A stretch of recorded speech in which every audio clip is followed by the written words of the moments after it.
Assalamualaikum warahmatullahi wabarakatuh. Apa kabar semua? Mudah-mudahan kita dalam keadaan sehat walafiat. Maka pada hari ini kita akan melanjutkan mata kuliah kita, yaitu administrasi dan supervisi pendidikan. Pelajaran kita yang ketiga adalah kepala sekolah sebagai pemimpin dan supervisor. Tugas kepala sekolah sebagai pemimpin dan supervisor ada 4. Yang pertama ialah membuat perencanaan. Perencanaan apa yang harus dibuat oleh kepala sekolah? Yang pertama adalah program pengajaran. Dan yang kedua, perlengkapan sarana dan prasarana. Dan masih banyak yang lain. Kemudian yang ketiga, tugas kepala sekolah adalah menyusun organisasi sekolah. Kenapa organisasi ini perlu disusun? Agar pembagian tugas serta kewenangan dan tanggung jawab guru berdasarkan kesepakatan.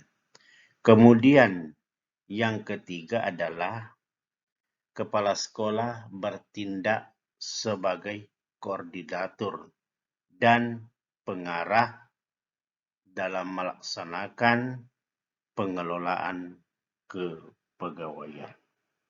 Disinilah fungsi kepala sekolah sebagai koordinator dan pengarah, sehingga dalam pengelolaannya menempatkan guru berdasarkan kemampuannya.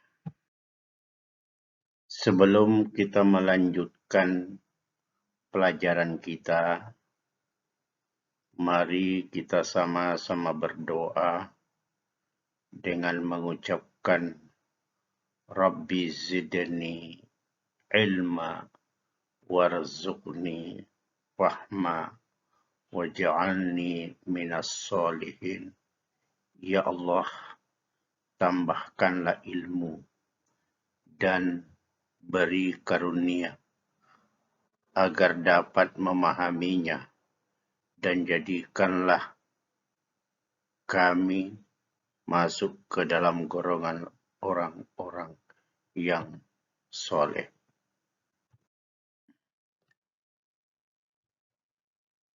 Materi kita yang pertama adalah administrasi pendidikan. Dalam administrasi pendidikan ini ada 5 hal yang perlu kita ketahui. Yang pertama adalah pengertian administrasi pendidikan. Kalau kita artikan, pengertiannya adalah keseluruhan proses kerjasama dengan memanfaatkan dan memberdayakan sumber daya melalui aktivitas perencanaan, pengorganisasian, pergerakan, pengawasan, dan evaluasi untuk mencapai tujuan. Yang kedua adalah prinsip administrasi pendidikan. Prinsipnya ialah harus ada kerjasama. Kemudian tujuan administrasi pendidikan adalah mempersiapkan situasi di sekolah agar pendidikan dan pengajaran efektif dan efisien berjalan sesuai waktu yang ditentukan. Yang keempat adalah konsep dasar administrasi pendidikan, yaitu mengendalikan segala potensi secara maksimal mencapai tujuan bersama. Kemudian ruang lingkup daripada administrasi pendidikan Salah satunya adalah administrasi kesiswaan. Pelajaran kita yang keenam ialah supervisi pendidikan. Supervisi pendidikan dapat kita tinjau daripada 5 aspek. Yang pertama adalah pengertian supervisi pendidikan. Pengertian supervisi pendidikan merupakan suatu aktivitas pembinaan yang direncanakan untuk membantu guru dan pegawai serta sekolah lainnya dalam melaksanakan tugas mereka secara efektif. Kemudian kalau kita melihat ruang lingkupnya, terdiri daripada 2 aspek. Yang pertama adalah aspek kemanusiaan, seperti sikap, disiplin, dan moral kerja. Kemudian aspek kegiatan, yaitu cara mengajar ataupun hasil belajar.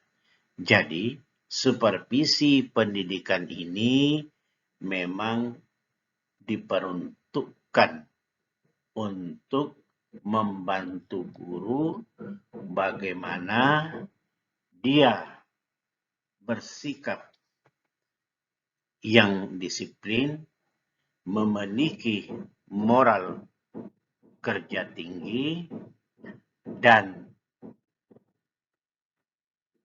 mengajar dengan hasil yang memuaskan.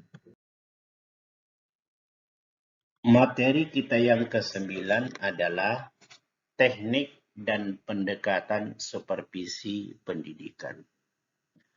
Melaksanakan teknik supervisi pendidikan bisa melalui 2 cara. Yang pertama adalah teknik perseorangan. Kita laksanakan antara supervisor dengan guru. Yang kedua, teknik kelompok. Bisa guru itu dikelompokkan, kemudian dipersilahkan kepada salah satu guru untuk mempresentasikan ataupun untuk mengajar, kemudian dinilai, dan pembelajaran bagi guru yang lain. Kemudian pendekatan. Pendekatan yang bisa dipergunakan dalam supervisi pendidikan yang pertama adalah pendekatan direktif. Artinya secara langsung. Yang kedua adalah pendekatan non-direktif. Artinya tidak langsung melalui perantaraan orang lain. Kemudian yang ketiga adalah pendekatan kolaboratif. Artinya sharing antara supervisor dengan guru dalam satu ruang. Materi kita yang ke-10 adalah supervisi klinis. Apa itu supervisi klinis? Supervisi yang dirancang sebagai salah satu model atau pendekatan dalam melakukan supervisi pengajaran terhadap guru yang sedang praktek mengajar. Untuk melaksanakan supervisi klinis ini, ada hal yang mesti kita pahami. Yang pertama adalah konsep supervisi klinik itu sendiri. Yang kedua ialah langkah-langkah supervisi klinis. Langkah supervisi klinik ini ada 3 hal. Yang pertama adalah pertemuan awal. Jadi ada perencanaan dulu, kapan dilaksanakan, dan apa yang akan disupervisi, berapa lama waktunya. Kemudian yang kedua adalah observasi pembelajaran. Jadi, observasi ini dimaksudkan guru mengajar dalam kelas, kemudian diobservasi oleh seorang supervisor. Yang ketiga adalah pertemuan balikan. Setelah diadakan observasi di dalam kelas, disimpulkan, dinarasikan, kemudian diberikan kesempatan kepada guru untuk memberikan pertanyaan ataupun adanya penguatan-penguatan terhadap materi yang didapatkan dari seorang supervisor. Pelajaran kita yang ke-11 adalah problematika guru di sekolah dalam perspektif supervisi pendidikan. Setelah diadakannya supervisi pendidikan, ternyata ada 3 hal yang sangat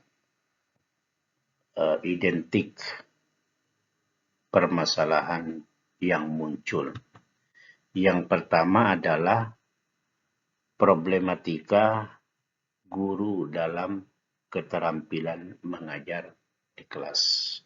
Masih ada guru-guru yang belum siap, belum matang dalam hal mempersiapkan diri untuk menyampaikan materi di dalam kelas.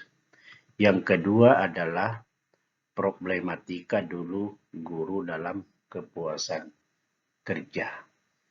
Kerja guru belum begitu maksimal sesuai apa yang diharapkan. Yang ketiga, problema guru dalam motivasi kerja.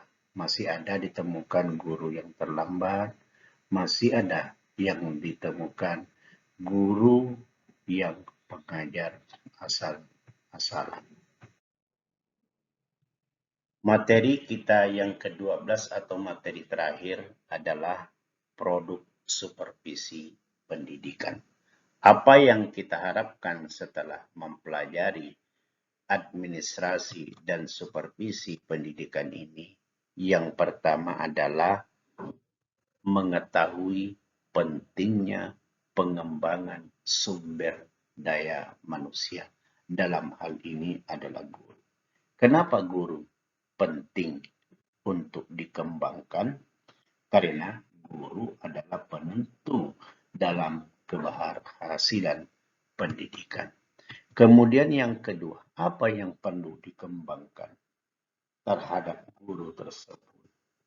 Yaitu bagaimana guru itu berkembang dari segi personalnya ataupun daripada dirinya.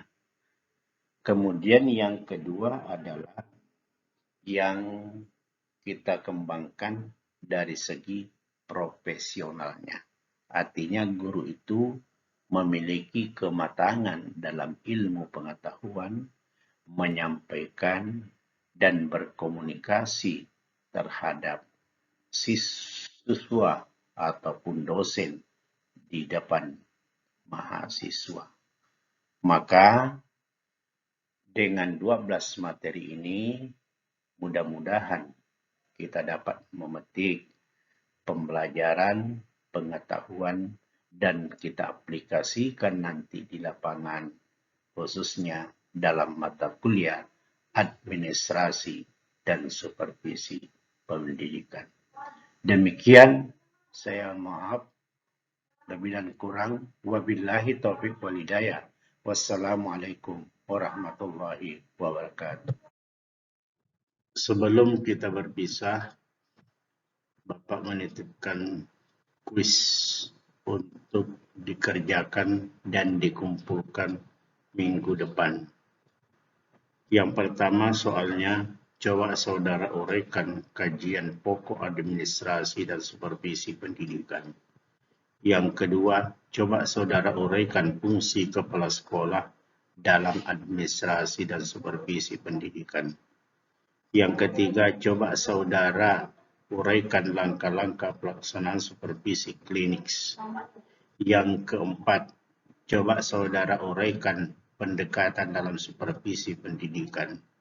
Yang kelima, coba saudara uraikan problematika guru terhadap pelaksanaan supervisi pendidikan beserta contohnya. Mudah-mudahan kalian sudah melaksanakannya, mengerjakannya, dan dikumpul minggu depan.